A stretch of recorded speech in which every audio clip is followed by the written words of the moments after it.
Is a busy week in the life of Mike Pendleton and really the life of sports. It starts off on Monday here with the NFL tampering window. Let's just call it free agency begins. This tampering window is so dumb.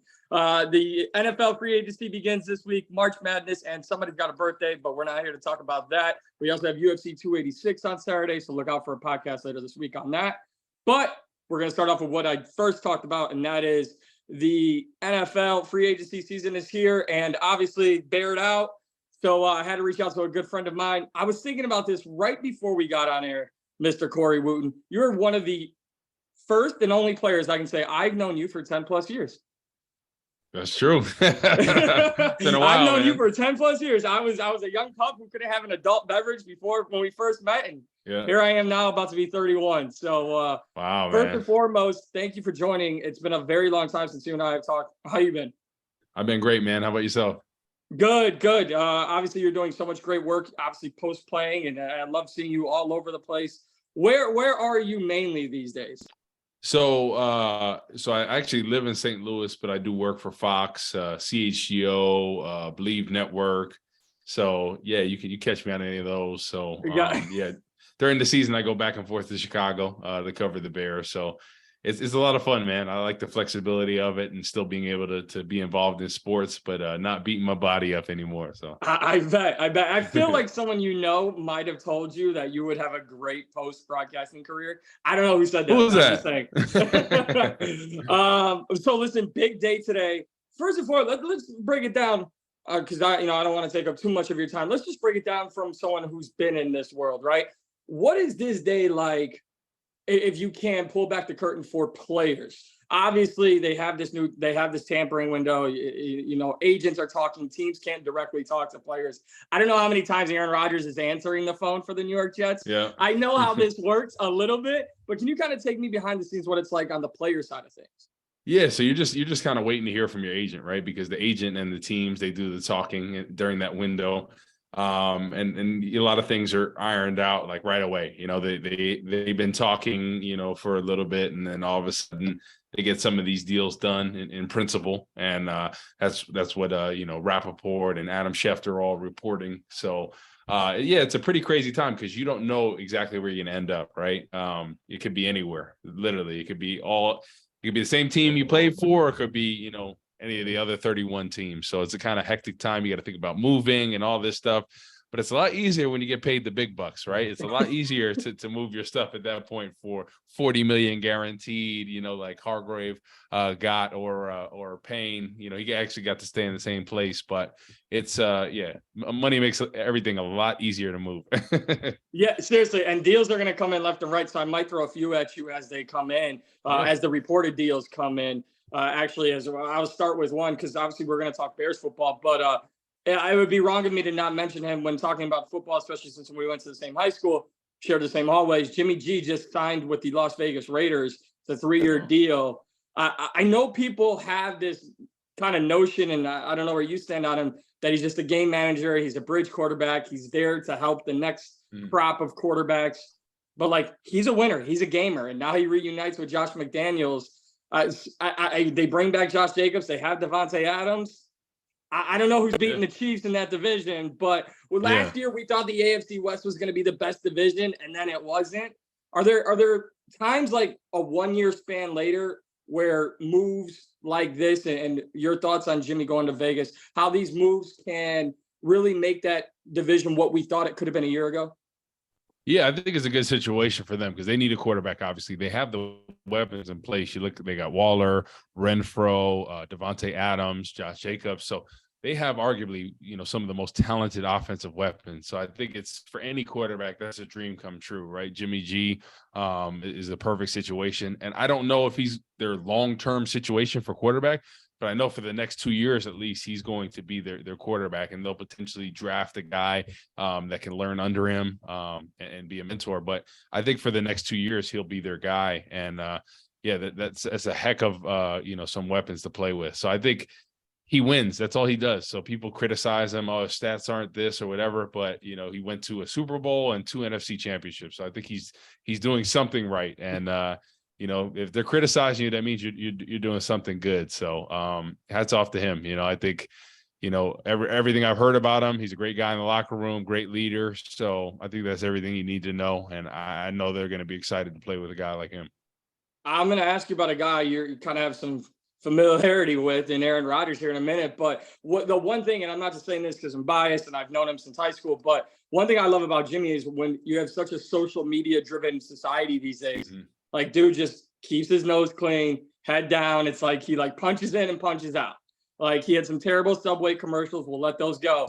But outside of that, it's nice to see a guy like Jimmy who he doesn't get caught in the limelight. So it'll be interesting to see. You're right. A lot of weapons there in Vegas. But I want to rewind the clock to last week. And first, before I talk about the trade, I want to talk about the combine. Because I remember when like around the time when I first got connected with you, I would take like combine weekend off of work and I would like watch the combine. And it was all this great stuff. And then Dan Campbell, who I can't believe I'm saying this, who's become one of my favorite coaches in all of football, even though I'm a Bears fan, says we're not grading guys based off what they do in their underwear. And we're going to look at film. And I love that.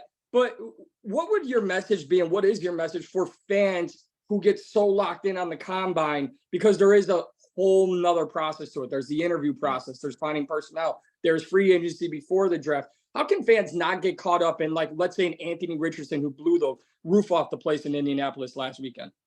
Yeah, I think like what Dan Campbell said is true in most regards. I think most teams, most evaluators understand that, but it still skews them, right? Because if you have a guy that you were interested in, you question his speed, and then all of a sudden, he runs 2 or 3 tenths faster than you thought he looked on tape, then all of a sudden they're like, but my thing is like this, right? You either have game speed or you don't, right? You get caught or you don't. So all this, because there's ways to get around this, right? Guys are training from the time their season is over.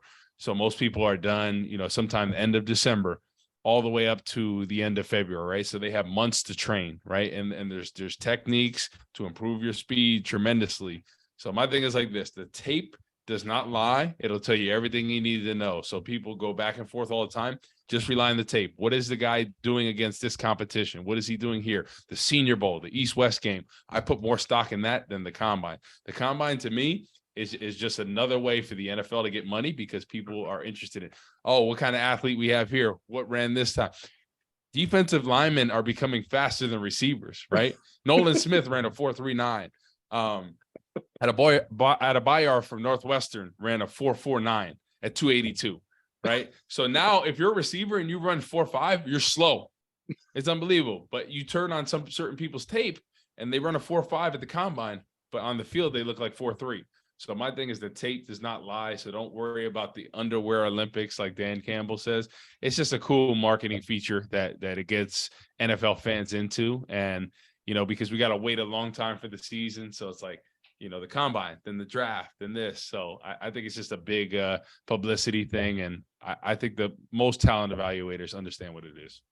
Well, on the other side of that, on the business side of football, you've got the combine as a way for teams and GMs to meet. And that's apparently what happened, according to Albert Breer of Sports Illustrated. Ryan Poles did not go to the typical hotel. He went down the street.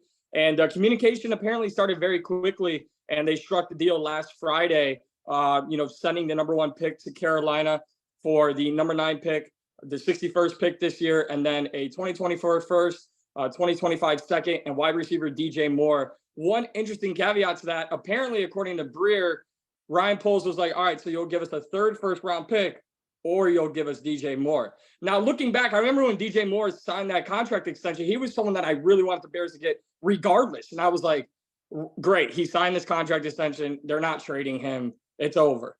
But things change when the number 1 pick is there. And maybe the underwear Olympics, CJ Stroud sold himself to the Carolina regime. Who knows? Exactly. Or Bryce Young coming in at over 200 pounds. So much to decipher there. But let's just talk about the Bears trade.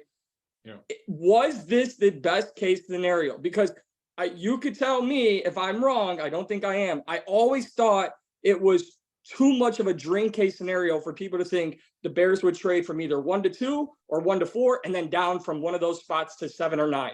I thought 2 trades down into and staying in the top 10. I just thought that was a dream miracle that most people were hoping for. And I don't think it was ever close to happening. Yeah, no, I agree with you. I think it was the perfect scenario because you knock off a need in number one receiver, because that's something that I worried that they wouldn't address, because you look at the free agents out there for receivers, there's not many options that are number ones. You probably had to get a trade for a guy like Mike Evans or DeAndre Hopkins. They're 30 plus years old. Evans, I felt pretty good about if you get that done, because I think he's still highly productive. Injury history has been pretty good for the most part. But I think DJ Moore is only 25 years old, and I don't think he's even scratched the surface of what he can be. He's had 3,000-yard seasons. He had Sam Darnold, who was seeing ghosts throwing to him last year, and then Baker Mayfield as well. So the quarterback situation has been tough there, but I think this is a great addition. And to be able to get a first rounder next year and a second rounder this year is the ideal situation. So you knock off one of your needs, you have more picks, and that's what Poles has been trying to do. He's trying to get as much money and as much picks to rebuild this Bears, team. I think no one can say it better than you. Like, it's not going to happen overnight. It's not going to be. And I hate to look at the team in the division, but I'm okay if the Bears have a Detroit Lions type rebuild. Like I'm completely okay with that. I don't expect playoffs next year. I don't expect a lot next year, but let's be the team that ruins someone's playoff chances. Yeah. Let's be the team that you're like, damn it, if we didn't lose to the Bears in week 8, we're a lot better position now. But one thing about free agency and this period that we're in right now, I've kind of already been doing it before, we got on this podcast. I would like the Javon Hargrave possibility coming here. He signed with San Francisco. I like Mike McGlinchey for the offensive line. He, in my opinion, took the bank from the Denver Broncos. What would you say to people like me and just the fans in general about, yes, you can have your top tier targets, the guys that we all know, the guys that everyone's talking about, writing about, like McGlinchey was, connected to the Bears a lot coming into this. He doesn't, instead of saying Ryan Poles missed on this guy, the Bears missed on this guy, they missed on this guy, why is it okay to not hit your first free agent guy that you're connected to and maybe get a Vermont Jones at defensive tackle or somebody else on the offensive line, Jawan Taylor from Jacksonville? Yeah. Why is it okay to miss out on those first tier targets? Well, I think McGlinchey, I think he was overpaid for what his value is. To be honest, I think people hype him up a lot. I really don't think he's worth $50 million. I'm not a huge fan of his, and that's no disrespect to him, but I don't think he's nasty enough to play right tackle. I think his pass protection is suspect at times. He whiffs a lot. He gets in his own head when he gets beat. So for me, he improved as the season went on, but for me, I don't think he was worth that type of money. And yeah, hey, my thing is like this: you're as good as people are willing to pay you. So hats off to him for getting that big contract. Hargrave, I would have paid him around that. I think he was worth that. A guy that's had double-digit sacks the past couple of years. People say he's 30 years old, but for me, as a D tackle, I'm more willing to pay a guy in his 30s as a D tackle rather than an end. You usually slow down a little bit more as an end than you do as a D tackle. So I think that would have fit the need, but sometimes you just don't want to overpay for things because, these guys right away that sign these huge deals, these teams are in such desperate need. They're like, I'll give you the bank. And then all of a sudden you're like, whoa, we have all these other needs that we have to address. So I think it was smart for Poles and company to not pull the trigger, especially on a guy like McGlinchey. But I love the addition of TJ Edwards, another undrafted guy out of Wisconsin. Some of the Jack Sanborn, I don't know what it is about those Wisconsin guys, man. They just show up and they make plays, lunch pail guys. But TJ Edwards has arguably been one of the best middle linebackers in the game the past 2 years. I think he's underrated for what he does. He's had over 100 tackles the past 2 years. So him and Sanborn in there, and then the Bears draft potentially weak side linebacker. Those trio of him, Sanborn, and whoever they draft or get in free agency. I think that would be a good addition for the Bears. And as we're talking, Jawan Taylor just signed a 4-year, $80 million deal, including $60 million guaranteed with the Kansas City Chiefs. I mean, that's according to Adam Schefter. I mean, it's fine. I'm not freaking out yet, Corey. I want to ask you one thing, and then just a couple more, and I'll let you get out of here. And I appreciate your time. Just going back to the draft real quick. I understand there's now character questions because of his involvement in the death of a teammate while racing. But is Jalen Carter the best prospective talent in this year's draft? I think talent, yes, but does he do it all the time? No. So in my opinion,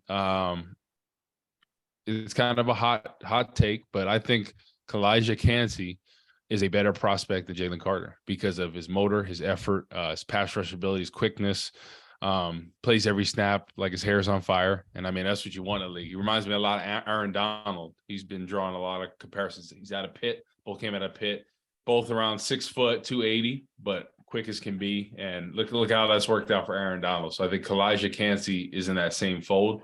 And who knows, if the Bears at number 9, they address some of that offensive line needs, and all of a sudden they can trade back potentially.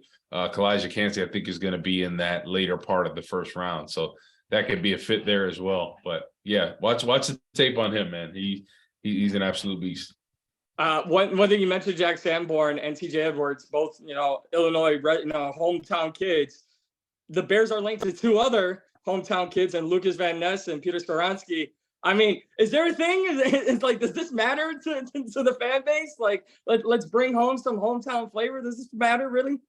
Yeah, I think sometimes, whether it's like, the fact he went to Northwestern and the fact he grew up in, around here in Illinois, everybody likes their local talent, so whether it's the college teams or the NFL teams, I think, it's kind of like you've been watching some of these guys for a while. Like when I played at Northwestern, people that were Bears fans followed me from Northwestern. And then when I got drafted to the Bears, so it's kind of like a natural progression. And I think all the talent, like Lucas Van Ness, being from Illinois as well, people were watching him in college and all that good stuff. So I think people tend to follow the guys from Illinois and really root for them. So it'd be cool to have any of those guys. I mean, Skoronski to me is one of the best offensive lines, I think, in this draft. I think technician, athleticism, technique, everything. You name it. He has the strength, the bend, the quickness, the feet. So I think he can play tackle. He can play guard. I think he can do it all.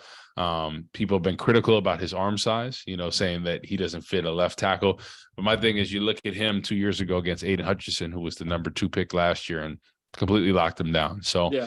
I have no doubt that he could play left tackle. And if you don't feel comfortable with him, I know he could play left guard as well. So I think he's probably the most for sure pick I think we have in this year's draft. And then, so some other guys, Van Ness, I mean, he's been climbing up the ladder. I mean, athleticism, freakish size.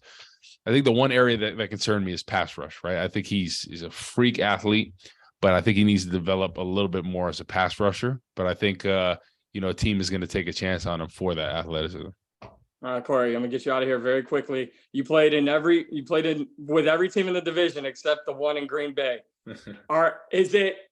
Does it feel good to know? Are you over the Aaron Rodgers holding the NFC North and the Chicago Bears hostage, and really part of the NFL hostage? Like, I didn't like it. I respected him as a quarterback. I respected his talent as a quarterback. But, like, I was over, and I'm still currently over all the drama. Go to the Jets or be done. Like, I'm good. Yeah. I'm good.